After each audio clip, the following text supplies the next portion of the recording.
Igor Coronado, Matheus França, Pedro Henrique e todas as outras contratações aí do Coringão nessa última janela de transferência. É sobre isso que a gente vai trocar ideia a partir de agora. Eu pensei em fazer um vídeo específico sobre o Igor Coronado, um específico sobre o Pedro Henrique, específico sobre o Matheus França, ex-Mateuzinho aí, mas ia ficar muito vídeo, muito encavalado, então vai ser uma análise completona da janela de mercado e também uma análise aí de maneira, de certa forma, resumida aí sobre essas três contratações, munido aqui como sempre da minha colinha, e vocês sabem que eu trago aqui pontos e aspectos positivos, pontos e aspectos negativos, lembrando que essas análises aqui dizem muito mais sobre o passado do jogador do que sobre o futuro. O futuro são estimativas, são expectativas de como ele pode render, pautado no que ele já apresentou e apresenta agora desse ponto para trás, beleza? Então não se prenda muito aí, não fique com muita expectativa e pensando, meu Deus, contratamos o Lionel Messi por conta de alguns números, e nem pensando que a gente contratou qualquer carniça aí por conta dos números também. A gente tenta aqui traçar um cenário dentro da realidade. Deixa o seu like aqui embaixo, se inscreva no canal, ative o sininho, porque deu muito trabalho pra fazer esse vídeo aqui, então eu preciso do seu like, preciso que você se inscreva no canal caso não seja inscrito. Quem puder e tiver condições aí de mandar o valeu, eu tô mandando metade do coração aqui porque eu tenho que juntar com a outra mão que não dá, tá? Mandar o valeu, que é um coraçãozinho que tem aí embaixo, que você manda qualquer valor, vai fortalecer também, e comenta aqui embaixo a sua expectativa. O que eu pretendo fazer então? Uma microanálise, né, mais completinha, mas de maneira mais resumida do Igor Coronado, do Mateuzinho e do Pedro Henrique, e depois dar notas para todas as contratações e ainda dar uma nota geral para a janela de mercado, beleza? Vamos começar direto pelo Igor Kaique Coronado, brasileiro e também tem nacionalidade italiana, tem 1,70 m, 31 anos, e ele fechou 2 anos de contrato com o Corinthians. Foi uma contratação que realmente teve aí uma pequena novela, né, cara, porque o nome dele começou a surgir no início de janeiro, e aí a gente ficou naquela, pô, será que é mais uma daquelas ventiladas de mercado que um bando de lugar desonesto aí faz e tal? E aí eu sempre tentava ponderar dentro da maneira mais realista possível. Falava, ó, inicialmente eu dei uma olhada dos números, os números agradam e tal, mas vamos esperar acontecer e de fato fechar. Então eu tô aqui pra mostrar pra vocês os números sempre pautados nas últimas 4 temporadas. Como é um atleta de 31 anos, não faz sentido a gente pegar os números dele de quando ele tinha 22 anos, então é por isso que eu pego as últimas 4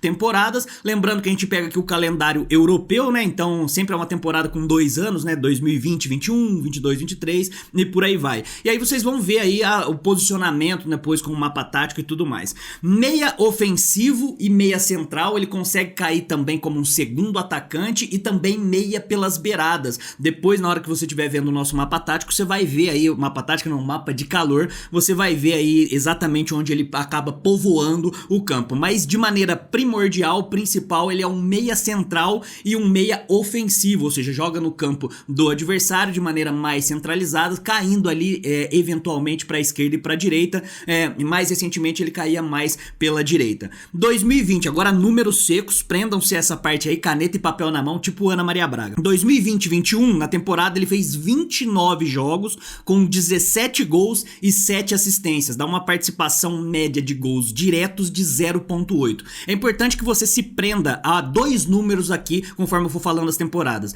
29 jogos, então prenda-se sempre ao número de jogos, que é uma coisa importante, e também a média de participação direta aí, que eu conto como gol, como assistência, que dá 0,8 nessa temporada 2021. Em 21-22, 21 jogos, perceba que caiu um pouco o número de jogos, de 29 para 21, 5 gols e 10 assistências, com uma média de 0,7 participações diretas em gols. Era 0,8, foi para 0,7. A gente precisa considerar também que, embora ele tenha vindo aí de uma rescisão do Al Ittihad da Arábia Saudita, nessa temporada 2021 ele estava no Sharjah dos Emirados Árabes Unidos, e nessa segunda aí que a gente tá falando agora de 0,7 já no Al Ittihad, beleza? De 21-22 pra frente é no Al Ittihad. Em 22 e 23, 33 jogos, perceba, 29 jogos, 21 jogos, 33 jogos, mais ou menos naquela mesma média, 6 gols e 15 assistências, que dá uma média de participação direta de 0,6, 0,8, 0,7, 0,6. E na última amostragem que a gente tem, de 23 e 24, né, pegando apenas aqueles 6 meses da temporada europeia ali, né, na verdade nos Emirados, lá no Oriente Médio que ele jogava, né, 17 jogos com 5 gols e 7 assistências, voltou aí para uma média de 0,7, 0,8, 0,7, 0.7, 0.6, 0.7 de novo. Isso significa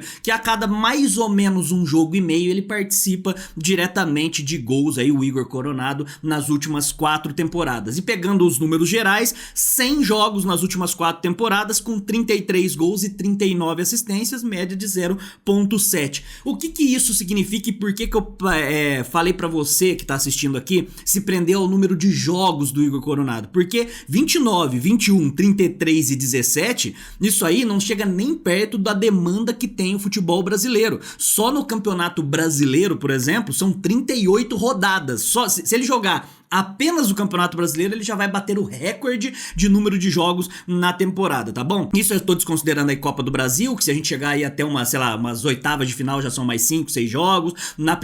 Só na primeira fase da Copa Sul-Americana já é mais meia dúzia de jogo também. Eu tô desconsiderando aí Campeonato Paulista, que ele não deve acabar atuando nisso aí mesmo, tá bom? Então, se ele tiver uma média aí de 50 jogos participativos na temporada 2024, nessa primeira temporada dele com o Corinthians, e ele mantiver essa média de 0.7 participações diretas em gols por partida, ele deve fazer uma média de 15 gols e 20 assistências na temporada. São números muito interessantes. No entanto, isso é se ele aguentar. Se por acaso ele cair de rendimento e for aí para um rendimento pela metade do que ele rendia no Oriente Médio, aí ele deve fazer aí uma média de 5 gols e 5 assistências apenas na temporada, e pelo valor que tem sido ventilado aí, que está sendo pago para ele, junto com comissão de empresário e tal, na casa de 2 milhões, cada participação direta em gol, se cair esse rendimento, como eu acabei de falar, dá mais de 2 milhões e meio de reais por participação direta em gol. É um valor bem alto e bem significativo. Não sei se você conseguiu acompanhar aí o raciocínio, mas chama atenção o fato dele não jogar tantos jogos na temporada, já ter aí 31 anos, então, e acostumado a jogar poucas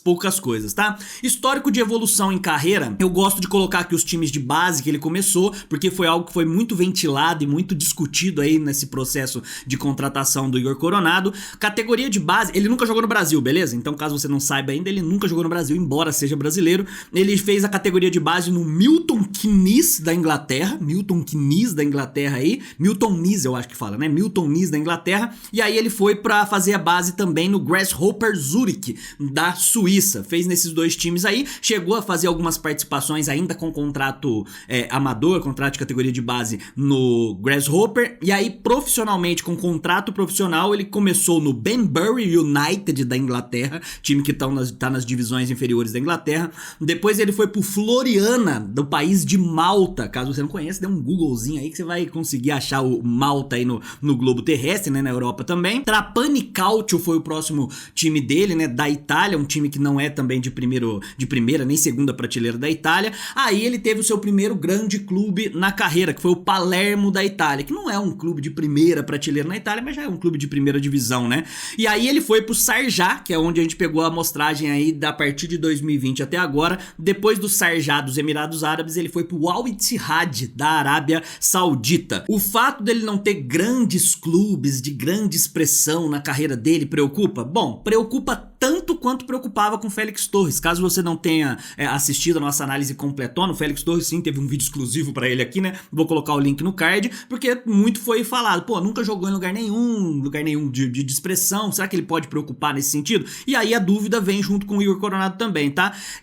A gente tem que analisar os clubes que o cara passa, não tem como, né? Não tem como eu analisar o Igor Coronado no Real Madrid se ele não jogou no Real Madrid. Então é pautado em cima disso. É óbvio que na hora da nota da contratação isso aí acaba pesando um pouquinho pra baixo, mas eu não colocaria isso como fator determinante aí do Igor Coronado funcionar ou não. Ele tem alguns títulos na carreira aí, né? No Floriana de Malta ele conquistou a Copa do Verão em 2013, no Sharjah dos Emirados Árabes ele ganhou a Liga dos Emirados Árabes, a Supercopa dos Emirados também, no Al Ittihad ele teve a Supercopa da Arábia Saudita, agora mais recente, 2022, Campeonato Saudita de Futebol na temporada 23, tem alguns títulos individuais, né? Eleito melhor jogador estrangeiro de Malta. Falou, mas ele é de Malta, onde ele jogou, não tem como eu colocar outra coisa. E em 2021, jogador do mês de setembro na Liga Saudita. São alguns títulos individuais que são interessantes.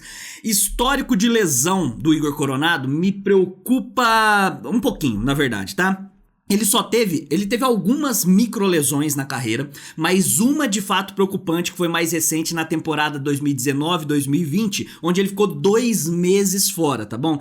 E como o cara já passou da casa dos 30 anos, qualquer lesão mais recente sempre acaba preocupando muito. E a gente precisa, mais uma vez, levar em consideração o calendário brasileiro, o número de jogos, a demanda, a intensidade de diferença ali de jogos de calendário de um jogo pro outro. Então, um jogo a cada 3 dias, se o Corinthians conseguir ir bem, principalmente no segundo semestre, numa Copa do Brasil, Sul-Americana e Campeonato Brasileiro, tem que ver se ele vai aguentar a porrada de número de jogos aí. Separei aqui, como sempre, 4 pontos positivos e 4 pontos negativos a respeito do Igor Coronado, beleza? Pontos negativos primeiro, lembrando que não precisa, assim, eu tô mostrando os fatos como eles são. Isso não significa que ele não vá funcionar, ou que ele vá lesionar, ou que ele não vá aguentar os jogos. São só estimativas, como eu expliquei lá no começo. 4 pontos negativos. Custo mensal na casa de 2 milhões de reais é inadmissível para um clube que deve 1 bilhão. Não faz sentido. 1,5 bilhão, né? Porque a gente for colocar aí a Arena junto e tal, né? Toda essa treta financeira que a gente vive, é muita irresponsabilidade você pagar esse valor para qualquer jogador que seja. Pode ser o Gabigol, pode ser o Igor Coronado, como pode ser qualquer jogador. É a mesma coisa de você, como eu falo, né? Compra um carro, aí você tá pagando o financiamento do carro, aí você investe para poder equipar o carro, rebaixar, colocar roda, colocar som. É irresponsabilidade. Isso não vai apagar. Ele pode de fato render e tal, e se ele render muito, ele vai estar meio que se pagando apenas. É uma contratação bem arriscada nesse ponto de vista. A adaptação no futebol brasileiro, ele acaba... ele não tem, né, nenhuma amostragem no futebol brasileiro. Me lembra um pouco o William. O William começou aqui na categoria de base, mas teve muito pouco tempo no time profissional. Aí já foi e viveu o futebol europeu e aí não conseguiu se adaptar aqui. Isso preocupa demais a respeito do Igor Coronado. A parte boa é que tem 2 anos apenas de contrato, né? Não foi um contrato de 5, 6 anos aí, né? Baixa estatura, 1,70 m pra um cara de meio campo, né? E além disso, a parte física dele, né, ele tem uma baixa intensidade física, imposição física, pode preocupar, principalmente num campeonato onde, na América do Sul, por exemplo, onde é mais pegado, por exemplo, do que o futebol árabe, do que o futebol do Emirados Árabes, essa de Malta. Então, se ele pode acabar sofrendo com essa questão, não vai ter tanto tempo assim para poder pensar. No aspecto tático também preocupa, né, e aí vocês vão ver pelo mapa de calor que eu vou colocar daqui a pouquinho, que embora ele acaba preenchendo todos os lugares, na parte tático-defensiva ele não oferece tanta coisa assim. Se a gente vai jogar com ele e com o Garro, que também não oferece essa parte tático-defensiva, a possibilidade de a gente ficar com um buraco no meio campo é gigantesco, a menos que a gente tenha 2 volantes estilo Ranieri, né? Ranieri e o Ranieri número 2, que não é o caso do Maicon e muito menos do Fausto Vera, perfeito? 4 pontos positivos agora. Ele é um cara muito agudo, ou seja, ele busca realmente o gol, né, cara? Ele pensa, antes da bola chegar nele, ele já tá pensando ofensivamente a jogada, até por isso que ele acaba dando bastante assistência, participando diretamente de gols, indiretamente também ali, né, cara? Ele busca o gol, esse é um ponto positivo. Finaliza muito bem de média distância, principalmente. O que é a média distância? A meia-lua da grande área tá aqui, então ele tá ali perto daquela situação assim, ele consegue finalizar muito bem, tem uma precisão muito boa. Se você ver aí os famosos highlights dele aí, você vai ver muitos gols nesse setor ali ofensivo, tá perto da meia-lua da grande área, chegando pra poder finalizar. De longa distância não é o forte dele, mas de média distância é algo pra gente poder ficar atento. Ele se movimenta muito bem e busca o jogo, isso é interessantíssimo, principalmente no futebol moderno, onde ele e o Garro se movimentando no meio campo pode realmente confundir o time adversário, parte de movimentação dele chama atenção. E bola parada, tá bom, cara? Ele serve bem os atacantes, né, um cara de bola parada e assistências que acaba pontuando várias vezes nesse sentido, nesse aspecto, mas a parte de bola parada dele chama atenção, não só de faltas que você precisa realmente cruzar a bola na área, como finalizar direto. Mapa de calor então na tela, que eu sei que vocês gostam, vocês vão ver que é bem preenchido o campo, né, o mapa de calor dele, onde você não vê ele tanto fincado dentro da área, você também não vê ele muito próximo da nossa área defensiva, preenchendo bastante aquele meio campo, lembrando quê? Começa a ficar mais clarinho ali a parte defensiva, ou seja, isso significa que ele não preenche tão bem, ou melhor, tanto, não é que é tão bem, né? Não é a função dele, mas não preenche essa parte aí. Se por acaso ele for jogar junto com o Rodrigo Garro, é uma coisa pro Antônio Oliveira pensar aí, tá bom? Empresário dele, o empresário dele é o Rafael Brandino, né? A Carol Portalupe dos empresários, que ficou fazendo, ai, meia-noite eu conto a novidade e tal, postando um monte de teaserzinho, aumentou um monte de seguidor. O cara realmente é o rei do Instagram, hein? Rafael Brandino, ele é da Vectrix Agency, beleza? Aí você fala, meu Deus, mas de onde que é isso aí, né? De quem mais ele empresaria esse bagulho aí, tá? Júnior Moraes, você tá com saudade do Júnior Moraes? A nossa carnicinha, o fantasma de Kiev, é também desse mesmo grupo aí, desse mesmo empresário. O Giovani, que tá agora na base do Corinthians, né? Atacante pré-olímpico aí. E o Fernandinho, que tava volante aí, são os principais jogadores aí dessa Vectrix Agency, que é a empresariado aí, né? Nota pra essa contratação, 7,5. Eu tô considerando aí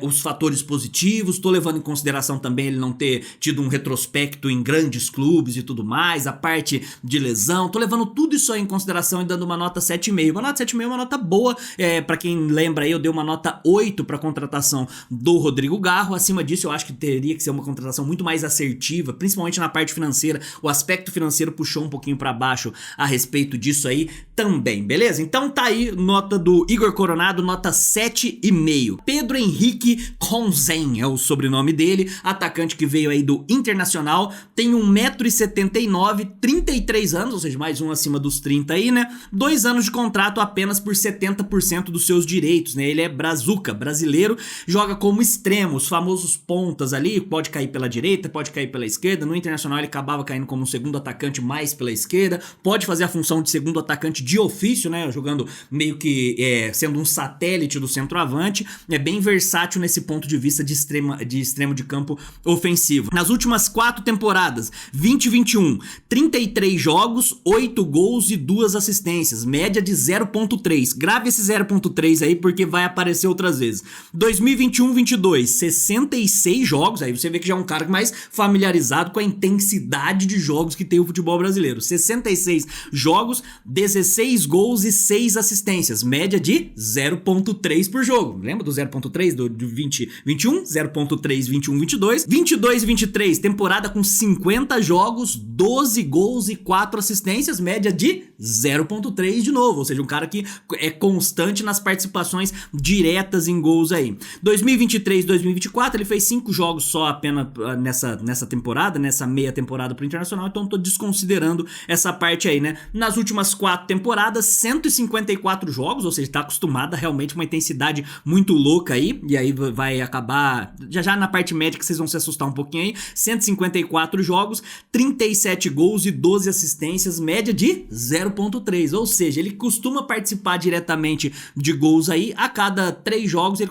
participa uma vez ali. Se ele fizer 50 jogos na temporada, quer dizer que ele vai ter uma média ali de 10 gols e 5 assistências, em média, tá bom? Mais uma vez, é uma estimativa de acordo com o que ele tem. Histórico de lesões preocupa bastante no Pedro. Nossa, tá ruim, hein? Tá difícil, meus amigos. Histórico de lesão do Pedro Henrique preocupa bastante. Muitas lesões com pouco tempo parado. Então ele tem assim, ó, eventualmente a cada ano, a cada temporada, ele tem pelo menos 3 lesões que ele fica ali de 15 dias, 20 dias, 10 dias parado. Nas últimas 4 temporadas, pra você ter uma ideia, né, de 2020 pra cá, ele teve uma média de 3 lesões por temporada. Todas essas é de 15, 20 dias aí. Teve uma lesão que foi um pouquinho mais forte aí, né, que eu cheguei até a anotar aqui, que foi uma lesão no braço na última temporada no Internacional, lá onde ele ficou 2 meses. Então ele tem pequenas micro lesões, muito pode ter a ver também com a idade, mas o histórico dele na carreira mostra que ele é um pouquinho bichado nesse sentido aí, acaba nunca ficando muito tempo longe, mas quanto mais velho, mais grave vai se tornando essas coisas aí. Separei do Pedro Henrique aqui 2 pontos positivos e 2 pontos negativos. Pontos positivos primeiro, muito forte, boa explosão, a parte física do cara é realmente diferenciada, o cara consegue ser praticamente um tanque, mesmo ele não sendo tão forte assim, o aspecto físico, ele consegue ter muita imposição dentro do seu biotipo ali dentro, então isso aí pode chamar muita atenção. Ele também é um cara que é agudo e busca a linha de fundo, que é uma coisa que falta demais pro Corinthians, e o Antônio Oliveira preza bastante, né, você ter pontas que exploram bastante o corredor, nisso chama bastante atenção o Pedro Henrique positivamente. E pontos negativos negativos, né, cara, ele tem uma inconstância. Talvez, muito por conta dessas microlesões que vão aparecendo, ele acaba oscilando bastante nas temporadas, né? Ele acaba tendo bons jogos, depois ele fica 3, 4 jogos desaparecidos, de repente ele faz mais um bom jogo, aí mais 2 jogos desaparecidos e essa oscilação acaba atrapalhando o ritmo do elenco como um todo, né? Do coletivo como um todo. Ele oscila entre ótimas e péssimas atuações. E ele faz muita falta, talvez por conta do vigor físico dele, né? Não são faltas porque ele não toma muito cartão amarelo, muito cartão vermelho, nada disso.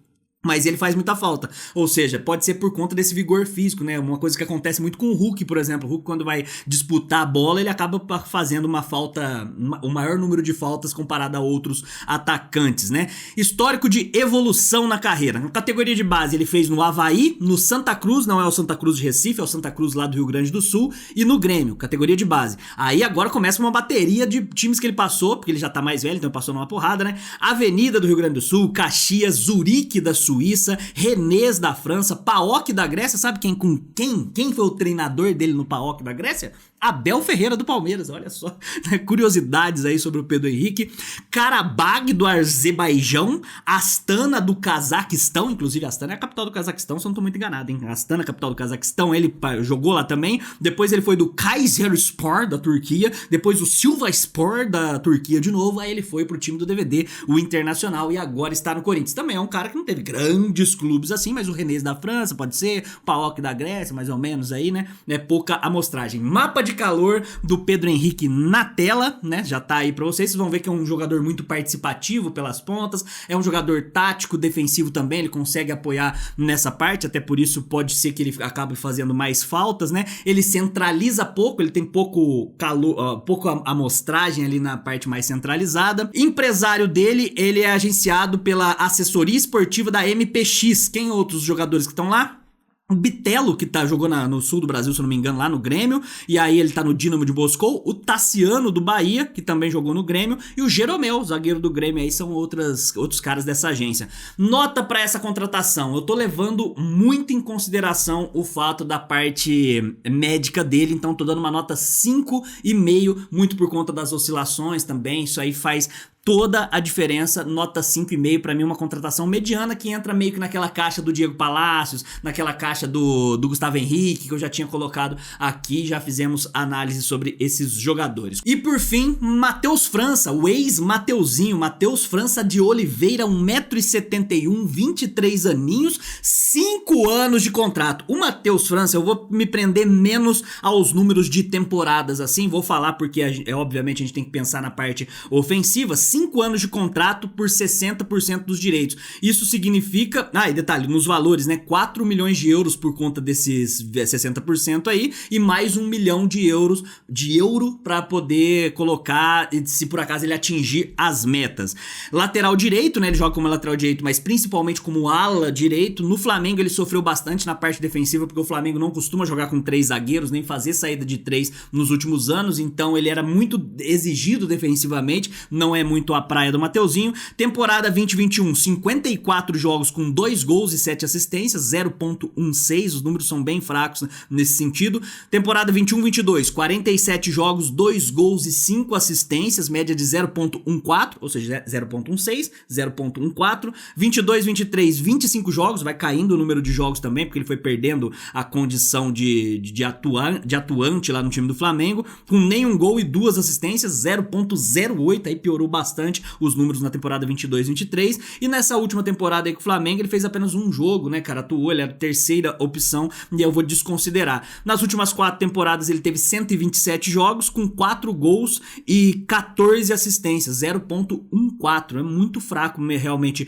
os números, e aí nesse momento eu já coloco o mapa de calor pra gente tentar interpretar um pouco disso. O mapa de calor você vai ver que ele é muito ofensivo, ele preenche bastante o campo ofensivo, as características dele são essas, inclusive ele tem uma porcentagem de acerto em cruzamentos de 25%, isso é uma média boa, ou seja, 1 em cada 4 cruzamentos que ele joga para a área, ele acaba tendo uma finalização do atacante, isso é interessante. E por que preocupa tanto a parte defensiva? Porque o Flamengo exigia dele defensivamente, assim como a ideia de jogo do próprio Antônio Oliveira e tal, né, da maioria dos treinadores, e aí na parte defensiva ele costuma não entregar tão bem assim, né, cobre muito o setor ofensivo, peça que poderia funcionar com 3 zagueiros, fica aí a dica, ou talvez uma saída com 3 onde você libere o Mateuzinho sem essa responsabilidade. Ele lembra muito o Lucas Piton, viu? Daí você considera se isso é positivo ou não. Ele lembra o Lucas Piton nesse sentido. E aí, como eu falei, né, 25% dos acertos no cruzamentos, e a parte defensiva dele acaba pecando bastante por ele ter entre 50% e 60% de aproveitamento nos desarmes.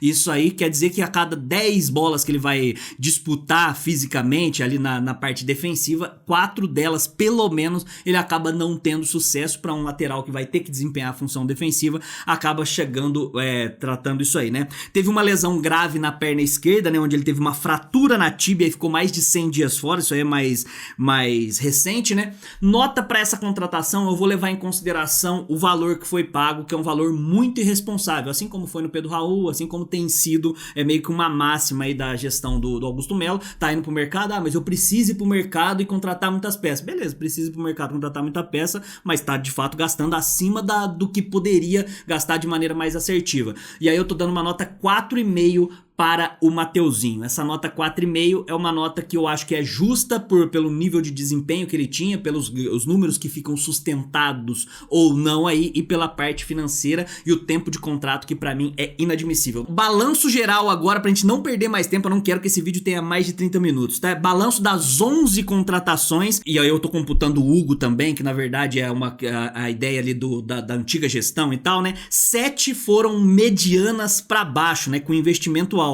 Ótimas contratações, Rodrigo Garro e Coronado, Garro nota 8, Coronado nota 7,5. Boas contratações, Ranieri e Félix Torres, ambos nota 7. Contratações medianas, Diego Palacios, Gustavo Henrique e Pedro Henrique, nota 6 pro Diego Palacios e pro Gustavo, e pro Pedro Henrique nota 5,5. E aí ruins, Mateuzinho nota 4,5, como eu falei, e as péssimas pra mim foram Pedro Raul nota 4, Hugo do Goiás, que eu sei que tem a ver com o Duílio, mas eu tô computando porque foi assinado agora, né, nota 4, e o Maicon do Shakhtar, né, que foi mais uma vez no contrato de empréstimo, aí nota 2, essa pra mim é a pior de todas da janela, né? Então pra janela como um todo de mercado do Corinthians aí, tô dando uma nota 5,5, beleza? Uma nota 5,5, passa de ano, mas na marra, assim, daria pra ser muito melhor. Eu posso desenrolar mais sobre isso em outros vídeos se ficar alguma dúvida aqui embaixo. Acho que eu fiz caber nesse tempo, comenta aqui embaixo, ativa o sininho, deixa o like, se inscreva no canal, todas essas coisas que ajudam demais, deu muito trabalho pra fazer, e pra fazer caber nesse espacinho aqui foi complicado.